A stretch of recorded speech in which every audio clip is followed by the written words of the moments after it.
ಒಂದು ಗುಬ್ಬಚ್ಚಿ ತನ್ನ ಮೊಟ್ಟೆಗಳನ್ನೆಲ್ಲ ಒಂದು ಸಮುದ್ರದ ತೀರದಲ್ಲಿ ಇಟ್ಟಿತ್ತಂತೆ. ಒಂದು ಅಲೆ ಬಂದು ಆ ಮೊಟ್ಟೆಗಳನ್ನೆಲ್ಲ ಕೊಚ್ಕೊಂಡು ಹೊಟ್ಟೋಯ್ತಂತೆ.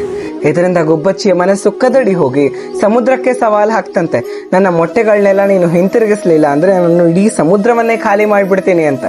ಜನ ಎಲ್ಲ ಗುಬ್ಬಚ್ಚಿ ಅಸಾಧ್ಯವಾದದನ್ನ ಮಾತಾಡ್ತಿದೆ ಅಂತ ನಕ್ಕದ್ರಂತೆ.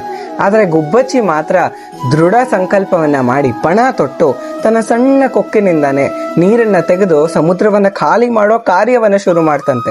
ಅದು ಆ ಕಾರ್ಯವನ್ನ ನಿಲ್ಲಿಸದೇ ಇರೋದನ್ನ ಗರುಡ ದೇವ ಗಮನಿಸಿದ್ರಂತೆ.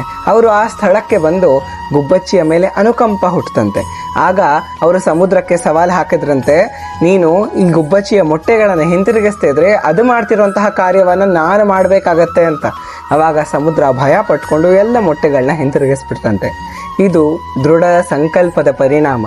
6ನೇ ಅಧ್ಯಾಯದ 24ನೇ ಶ್ಲೋಕದಲ್ಲಿ ಶ್ರೀಕೃಷ್ಣ ಹೇಳ್ತಿದ್ದಾರೆ, ಯೋಗಾಭ್ಯಾಸದಲ್ಲಿ ಅಥವಾ ಇವತ್ತಿನ ಕಾಂಟೆಕ್ಸ್ಟ್ ಅಲ್ಲಿ ಭಕ್ತಿ ಯೋಗದಲ್ಲಿ ದೃಢ ಸಂಕಲ್ಪದಿಂದ ಮತ್ತೆ ಶ್ರದ್ಧೆಯಿಂದ ನಾವು ತೊಡಕೊಳ್ಬೇಕು.